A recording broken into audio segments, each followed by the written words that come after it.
SEC West fans. We're back in familiar territory. I thought it would happen eventually, but I didn't know it was going to happen this year. What we've got is a return to most of the last 12, 13 years where LSU and Auburn is once again going to decide, will have a big say-so in who goes to Atlanta. The winner of this game coming up on the Plains is pretty much going to be in control of their destiny and the world. With, of course, Alabama's probably going to have a lot to say about that in November. But for this week, it's our time. It's, as an LSU fan, the familiar days going to the Plains for a big game. And since this game is so big, LSU's 6th, Auburn is 4th in the latest BCS rankings. I'm going to do another show about BCS, but not now. But here's where we are. The spotlight is once again on the LSU-Auburn game. And in my opinion, if you look at the games over the last 15 years in the SEC, you'd have a hard time finding a rivalry that has as much entertainment value as this one. I mean, it's been great. We've had all kind of strange games, and there's been very few blowouts. There's always seems to be one team that's really highly ranked. So this is a return of the old days.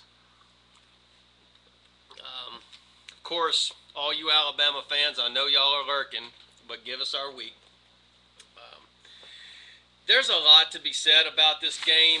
I did some stat research, and we all know Auburn's world player.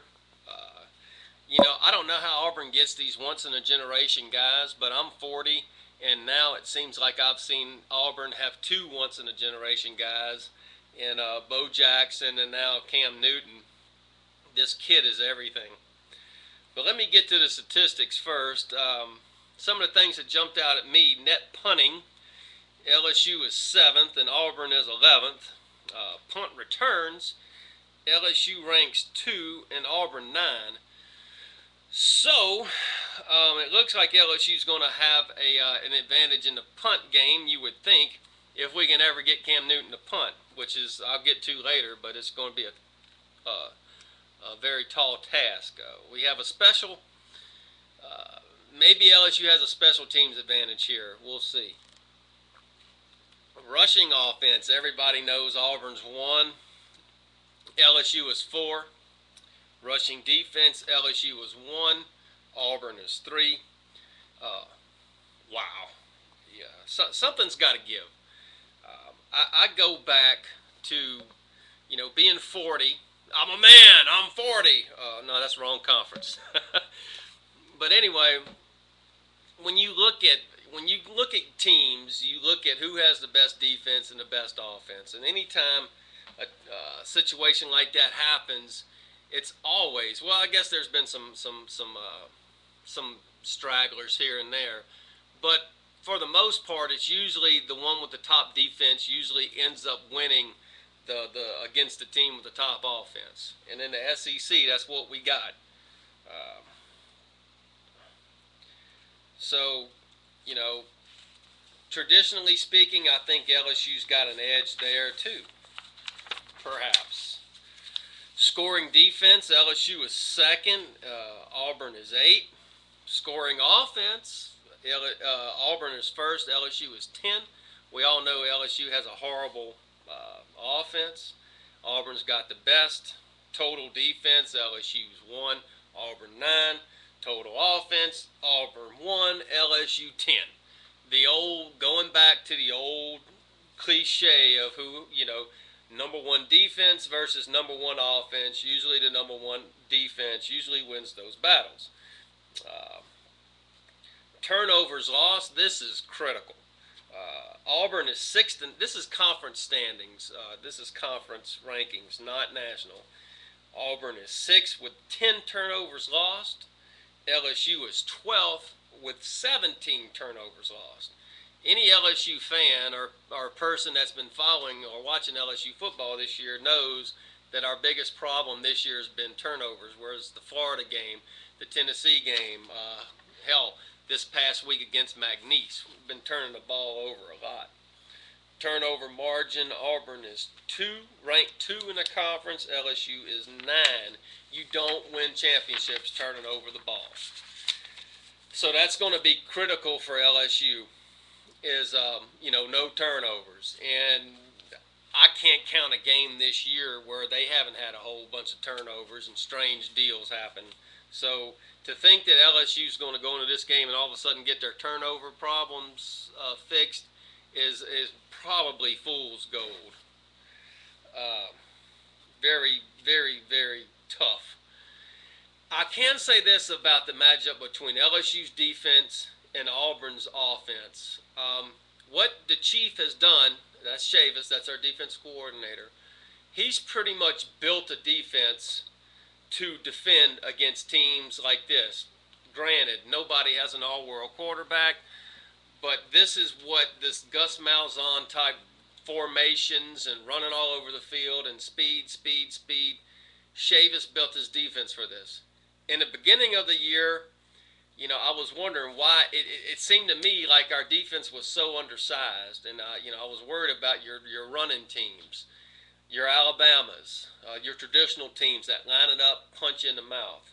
If you look across the board, we've got some great talent on defense, and our defense this year surprised me, but we're still, we've got that undersized. Chavis has went for speed more than size, but in a game like this, that's great. Now, Cam Newton outweighs our he outweighs our middle linebacker. I think he's got 2 inches on him and about maybe 10 or 15 pounds. That's going to be interesting. I heard Danielson and Feinbaum talking today about maybe putting a spy on him, and he brought up Kelvin Shepherd's name, and but he was of the opinion you really can't do that because of the size disadvantage. So basically, what you got in this Auburn offense is a situation of, this Malzahn running all over the place, spreading you out, and then you got some quarterback that can play like a fullback, a tailback, or any other thing. A lot of intangibles, I think, are going to come into play in this game. This is where I think Auburn's got the edge. LSU's won just 2 times on the Plains since 1998, and I was at both of those. Another thing that scares me as an LSU fan is LSU has won 3 straight over Auburn. I know last year that game against Auburn was LSU's best offensive performance of the year, bar none. But, in this series, a team doesn't win 3 straight times, and Auburn's hungry. So that scares me a lot. Another intangible that's very important is these Auburn kids have been, in their own state, they've been the redheaded stepchild. Alabama has completely taken the spotlight for them the last 2 or 3 years. They've had their coaching problems with Tuberville, and they've been under a lot of conflict and muddlement, if that's a word. But, they're going to be hungry. So usually in this series, both teams are focused and ready to play, but it always seems to be those intangible things, which I'm going to talk more about later in the week, come into play. And those are 3 big intangibles that we got going against us as an LSU fan. I think at the end of the day, whoever wins, the losing team or whoever loses, are going to be crying foul with the refs. For as good as a conference as SEC is, we've got referee problems, and I know on the Plains when we're there always seems to be some weird call that we've never heard of. It's happened to us 3 in the last times we've been to the Plains. So, and I don't know who's going to get those calls. Nobody out there does. But I imagine at the end of the day, we're going to have some really pissed off people at the refs. So I'm not going to give a prediction right now. I'm going to do a couple more shows during the week. But that's just a taste of what I've got to talk about this week in this game. And more stuff's going to come to light later. And I invite your Auburn fans again, please email me, secwestdudes@live.com. I really need one of you guys to come on here and talk about the game with me. Y'all take it easy and look forward to hearing from you.